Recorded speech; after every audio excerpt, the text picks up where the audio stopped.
Question number 7. The two views described in lines 22 through 25 can be characterized as what? Looking back at the text, for them it was a lonely place, possessing in the one view only the quality of a work ground and in the other that of a granary good to feed in. You probably know most of these words, but let's just quickly define them. Demeaning, this is something that can cause one to lose his dignity or the respect of others. Pragmatic, this refers to being sensible and realistic or practical. Suspicious, of course, this is distrustful. Moralistic, this is having a strong concern with morality or what's right and wrong. And optimistic, of course, is hopeful about the future. Of these responses, B, pragmatic, is the best response because both the rooks and Jude view the place in terms of practicality. For the birds, it's a place to eat, and for Jude, it's a place to work. So B, pragmatic, is the best response. Question number 8. In the second paragraph, the response of the rooks to the clacker is best described as what? Let's read through the lines. At each clack the rooks left off pecking and rose and went away on their leisurely wings, burnished like tassets of mail, afterwards wheeling back and regarding him warily and descending to feed at a more respectful distance. So the clacker runs the rooks off a short distance and then they land again a little further away. So A, impish and playful. There's nothing to indicate that these birds are being playful or impish. They regard Jude warily, so they're cautious rather than playful. You can eliminate A. B, aggressive and threatening. No, they're flying away, so they're not aggressive. C, discouraged but only temporarily deterred.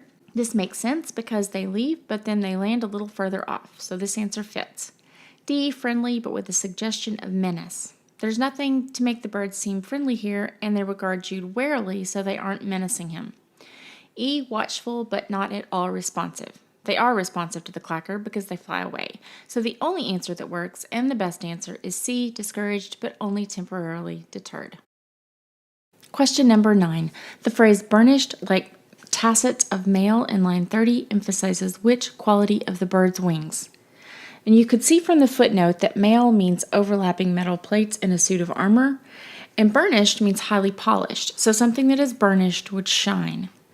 So of our answer choices, we have A, their ominous impression. There isn't anything necessarily ominous about highly polished armor, so no. B, their aggressiveness. No, nothing about burnished mail indicates aggressiveness, and we've already seen that the birds aren't aggressive. They fly away and they're wary. So we can say their wings aren't aggressive either. B doesn't work. C, their pulsating movement. We have burnished mail, highly polished. It's shiny certainly, but there isn't anything about that indicates movement, so C doesn't work. D, their clamorous sound. Burnished, highly polished indicates a visual. It tells us how they look, but we're not getting anything about how they sound, so cross out D. E, their lustrous appearance. This is the best answer because something that is burnished or highly polished can be described as lustrous, which means shining, so E is the correct response. Question number 10. Which of the following best describes how Jude regards his own situation? If we look at the text, we can see that Jude's thoughts about his situation start about line 35. They seemed, like himself, to be living in a world which did not want them. Why should he frighten them away? They took upon more and more the aspect of gentle friends and pensioners, the only friends he could claim as being in the least degree interested in him, for his aunt had often told him that she was not. This is pretty straightforward. Jude sees himself as living in a world that doesn't want him, and he sees the birds as the only friends that he can claim as being in the least interested in him. So of the choices we have, B, he is friendless and alienated from the world, is certainly the best response. The only other response that you might view as possible is A, he is fearful about what his future holds. You might think this is implied, but it's only implied because he's friendless and alienated from the world, so you certainly couldn't choose A as long as you have B as a choice. So the best answer is B, he's friendless and alienated from the world. Question number 11. The tone of the last paragraph is best described as what? A, indignant.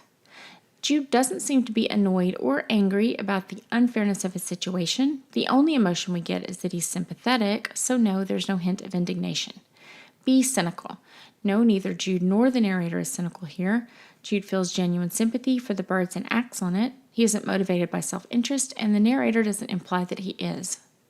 C, somber. This paragraph is serious and a little gloomy, so C is a good answer. D, reassuring. No, it's not reassuring to not belong in the world and have no friends other than birds who run away from you. Even his aunt isn't interested in him, so D doesn't work. E, condescending. No, we don't get an indication that either Jude or the narrator feels superior to or looks down on anyone or anything. So of the available answers, the best one is C, somber. Question number 12. Which of the following happens at the end of the passage? A, Jude's attachment to the soil is affirmed. There's nothing to indicate this, so no, cross out A. B, Jude starts to question his need for friends. No, he's beginning to view the rooks more like friends than as pests that need to be run off, so he isn't questioning his need for friends. This is more like affirming his need for friends than questioning it, so eliminate B. C, the rooks take on a suggestion of sinister foreboding. No, Jude actually begins to view them as friends, and he develops sympathy for them, which doesn't indicate foreboding. Eliminate C. D, Jude's attitude toward his work begins to change. This makes sense. Before, Jude viewed running the rooks off by using his clacker as part of his work, but he is developing sympathy toward the birds, and he ceases to try to make them leave. So his attitude towards his job changes here. He stopped doing part of it because he sees it as a negative rather than a positive. So D is a good answer. E, the rooks become discouraged and seek food elsewhere. No, that doesn't happen, so get rid of E. And the best answer is D, Jude's attitude towards his work begins to change.